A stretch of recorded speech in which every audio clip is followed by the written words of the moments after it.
Buenos días, bienvenidos a este nuevo encuentro sobre el futuro de la economía europea. En esta ocasión, el punto de partida, como no podría ser de otra manera, va a ser la vuelta de Donald Trump a la presidencia de Estados Unidos.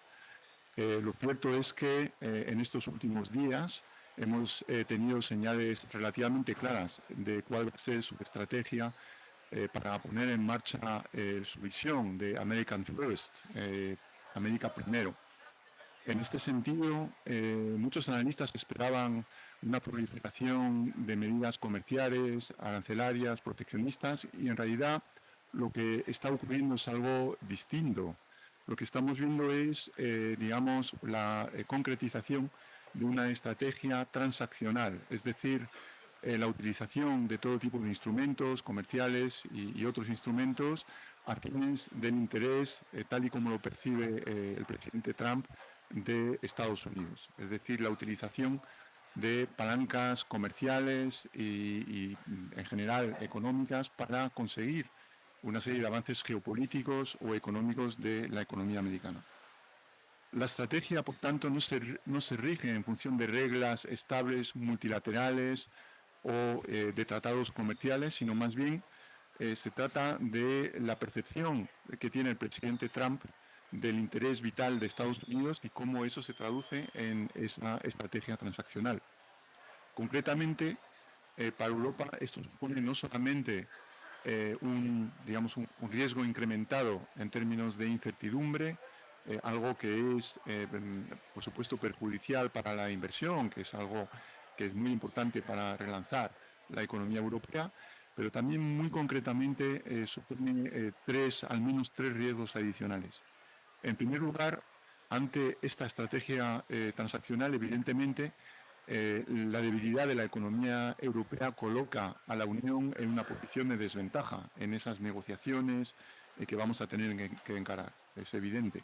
Sobre todo que, teniendo en cuenta que ese escaso crecimiento de la economía europea depende sobremanera de un superávit con Estados Unidos, es decir, el poco crecimiento que tenemos se debe en parte a que se consigue exportar más de lo que se importa desde Estados Unidos. Esto es algo que también nos coloca en esa estrategia transaccional en una posición de desventaja.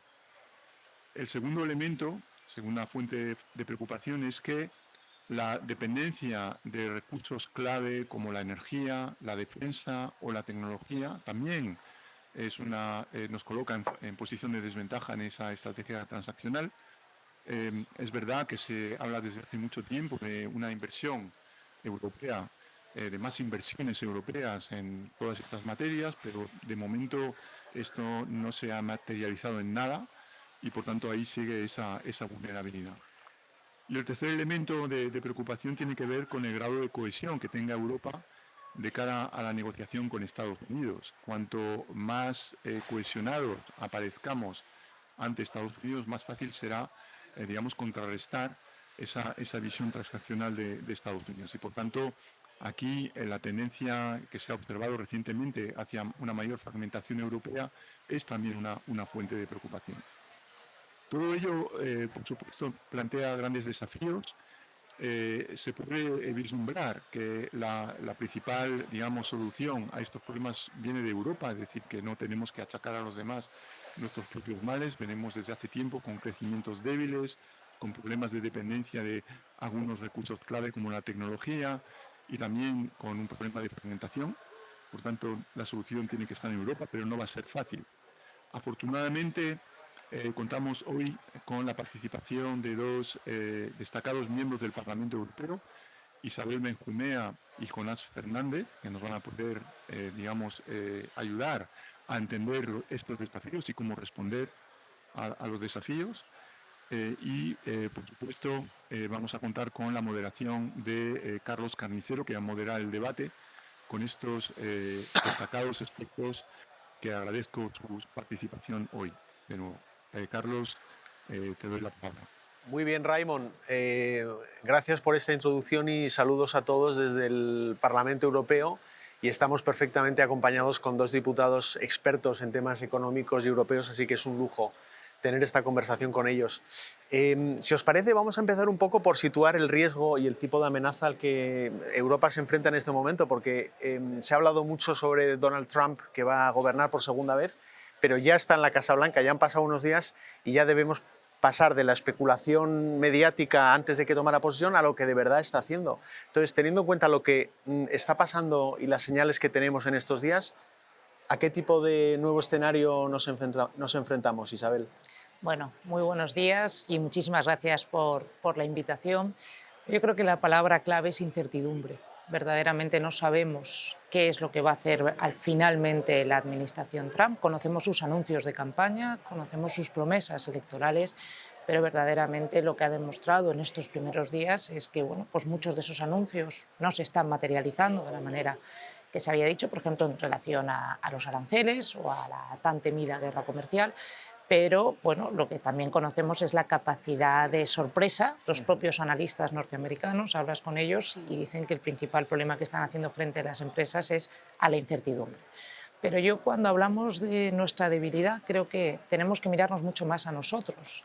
Al principio de esta legislatura se hicieron públicos dos informes que creo que son muy importantes, que son el informe Draghi y el informe Letta, que hacen un diagnóstico bastante acertado, en el que podemos, por supuesto, diferir en algunos detalles, pero un diagnóstico de cuáles son las debilidades europeas. Esas debilidades iban a seguir estando y van a seguir estando tanto si había administración Trump como si no había administración Trump.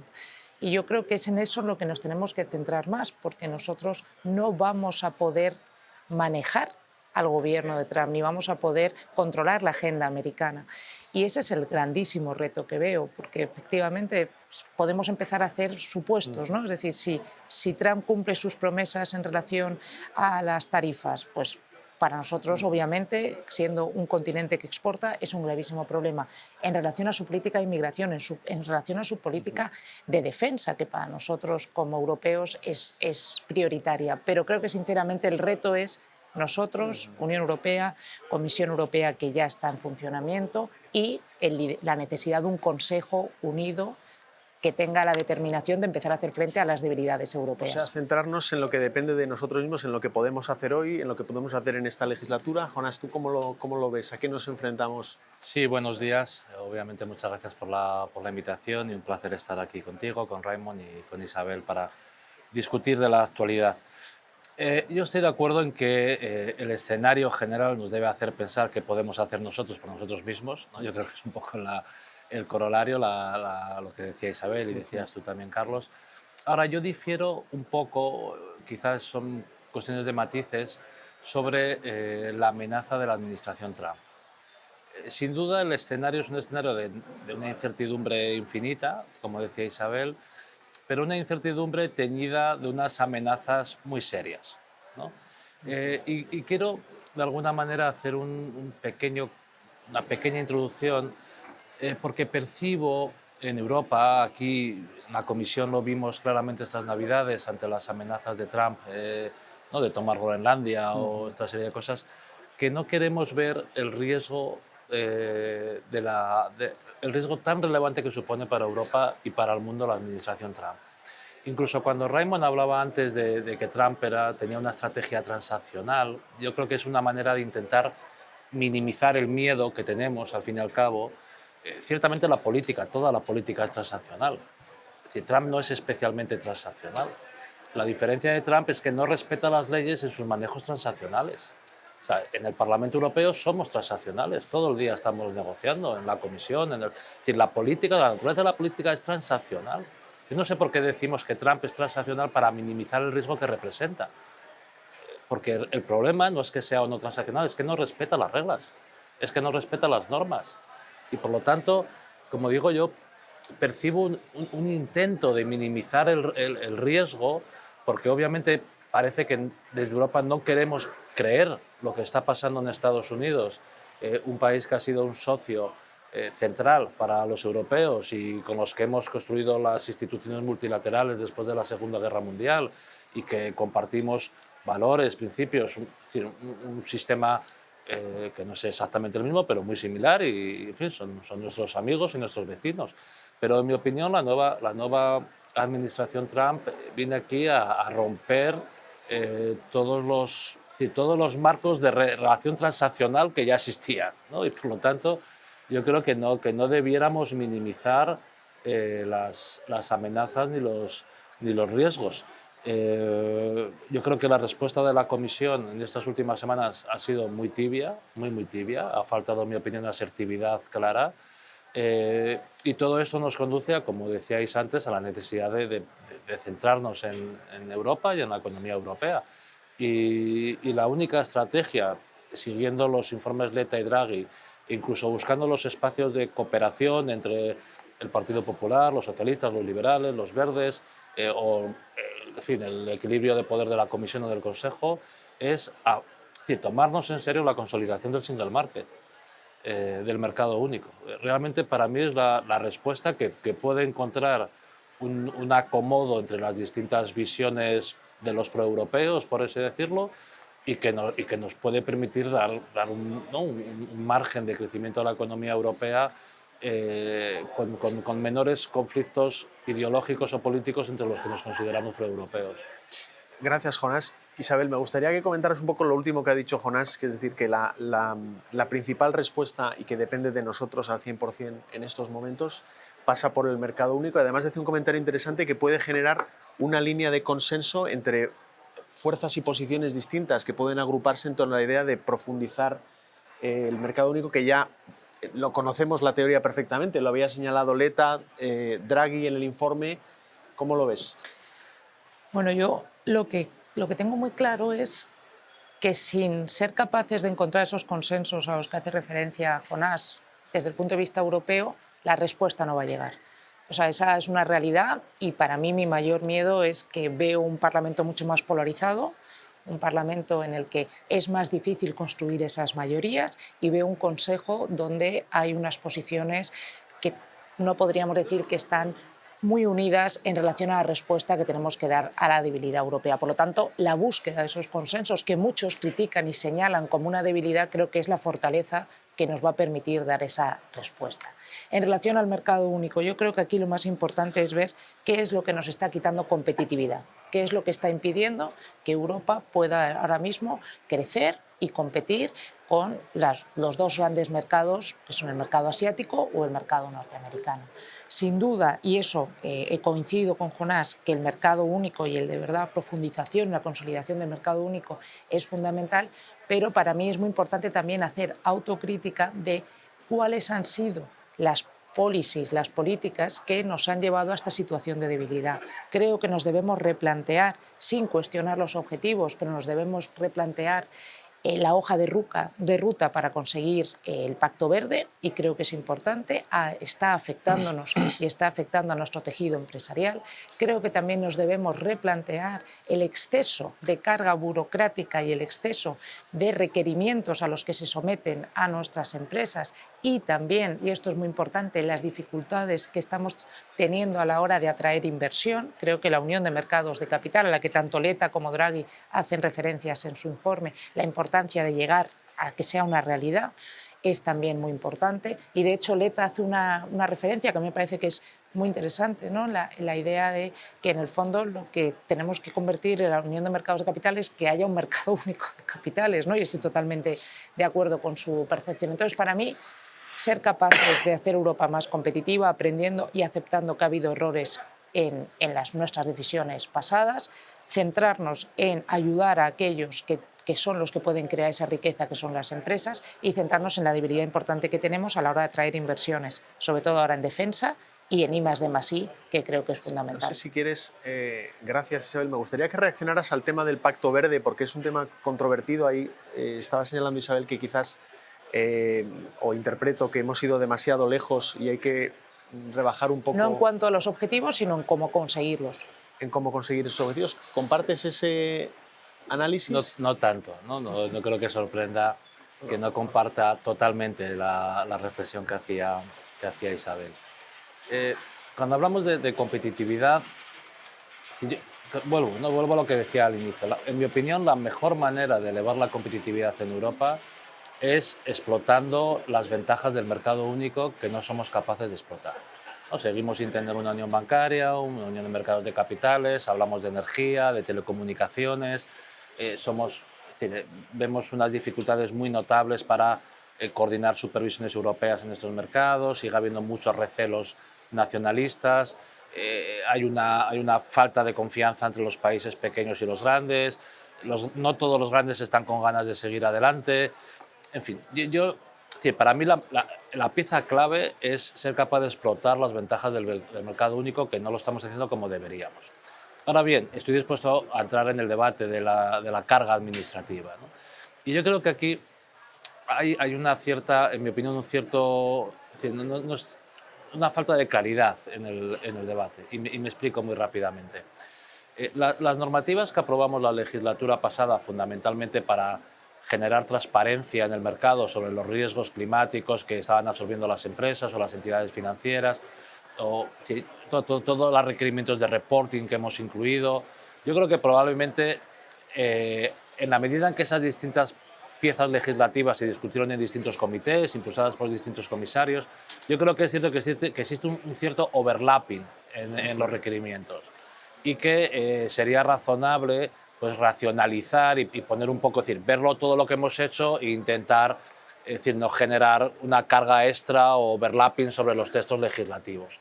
Ahora, pensar que el problema de la carga administrativa de las empresas europeas son esas 3 o 4 propuestas legislativas, en mi opinión es una manera muy reducida de ver el problema, porque asumiendo que existe un problema de carga administrativa, que no discuto, en mi opinión el principal problema de la carga administrativa no son las normas que hemos aprobado aquí en la última legislatura, porque por otra parte el problema de la carga administrativa era previa, es decir, podríais decir ya, pero es incremental, pero en fin, hace 5 años no teníamos ninguna de estas regulaciones y los problemas de competitividad y de carga administrativa eran similares. Como digo, me podéis decir, bueno, es incremental, vale, es incremental. Como digo, estamos dispuestos a mejorar y racionalizar la implementación de estas regulaciones.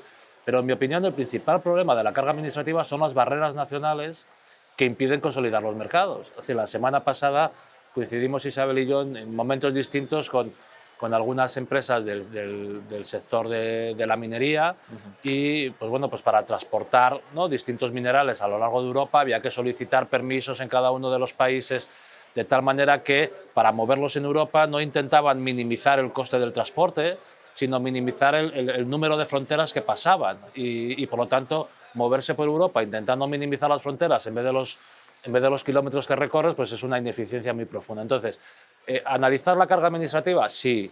Es decir, minimizar la carga administrativa derivada de la imposición que hay en las barreras nacionales, importantísima, porque además es pieza central para avanzar en el mercado único. Entonces, como digo, con independencia de esas 3 o 4 reglamentos o directivas que están ahora a discusión y que el PP quiere revisar a fondo, nosotros un poco menos, creo que el problema, incluso de la carga administrativa, creo que el problema no es ese. El problema importante no es ese, que son las barreras nacionales que nos impiden además consolidar el mercado único.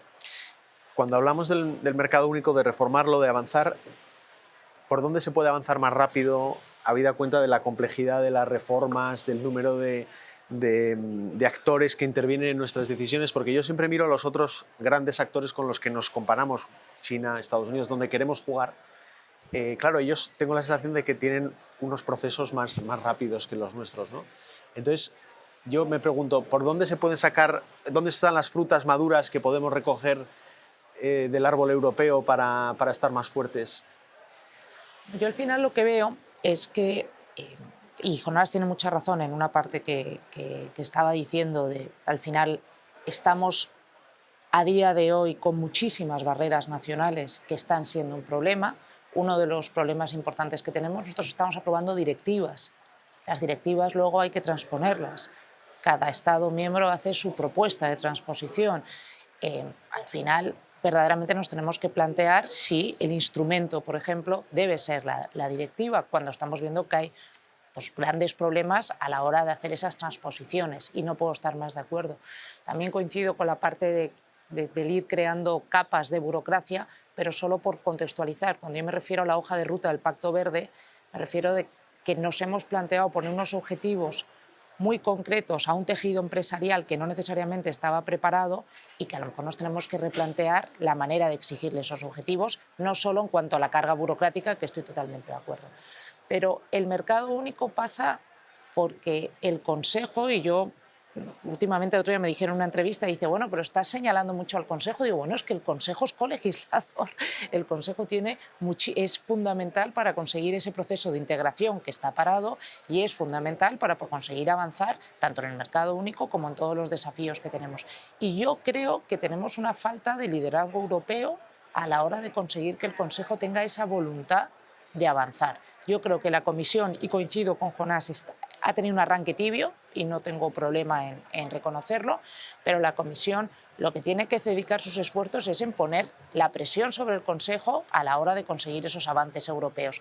Y mi miedo y mi preocupación es que yo veo un Consejo que está tendiendo a esa visión nacionalista de la política internacional y que no necesariamente ve que una posición común, una posición cohesionada de la Unión vaya a ser la que nos vaya a permitir ser más fuertes, que es lo que yo creo, es lo que yo entiendo y es fundamental. Entonces, los avances del mercado único, pues los principales problemas que tenemos es que pues no necesariamente dentro del Consejo quieren esos avances y esto es un problema importante.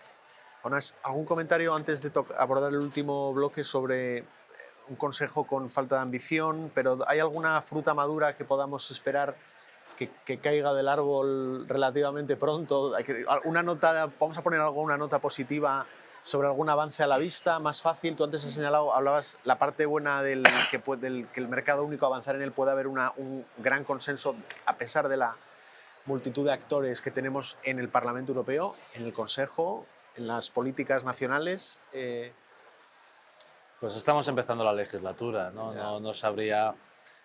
Como decíamos al inicio, la administración Trump genera una incertidumbre externa que en mi opinión es algo más que incertidumbre y aquí sí que tenemos una cierta incertidumbre, ¿no? Porque si la legislatura está empezando, la comisión se está sentando, aquí en el Parlamento los grupos parlamentarios estamos viendo la dinámica, ¿no? de las nuevas geometrías que da esta casa y no sabría, a corto plazo iremos viendo, ¿no? Pero insisto que la agenda de consolidar el mercado único, obviamente nosotros o los socialdemócratas tenemos una idea de ese mercado único, los populares o los liberales otra, pero a mí me parece una agenda absolutamente, es decir, que es la landing zone, ¿no? Es decir, que es el espacio donde en mi opinión debiéramos converger y como decía Isabel, el Consejo está en una situación muy delicada porque cada vez hay más nacionalismos, ¿no? en Europa. Estamos viendo una elección tras otra, cómo los discursos profundamente nacionalistas ganan espacio en las capitales.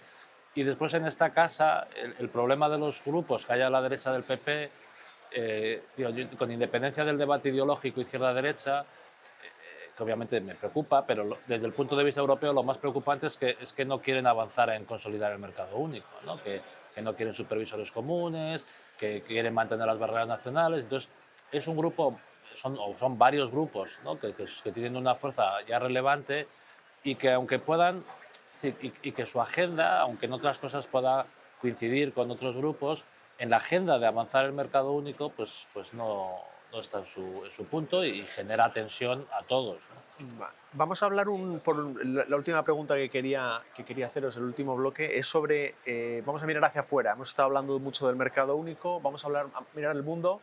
Estados Unidos ha cambiado mucho con un nuevo presidente, pero claro, el mundo tiene otros actores económicos importantes a los que Europa puede mirar. Europa tiene ya es un poder comercial muy importante, pero seguro hay alianzas que se pueden profundizar, hay otros socios nuevos que se pueden explorar. ¿Por dónde veis las prioridades comerciales dado que debemos poner en marcha, dado este nuevo escenario en el Atlántico?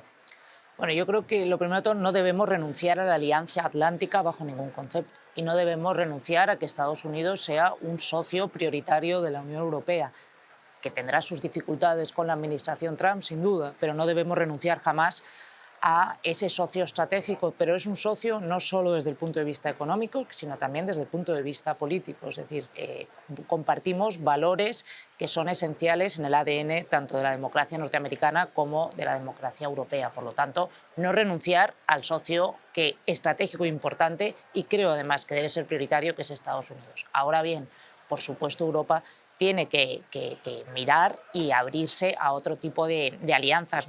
Los españoles en general y aquí en Europa constantemente pues hablamos de Iberoamérica, hablamos de un continente que también tiene grandes oportunidades.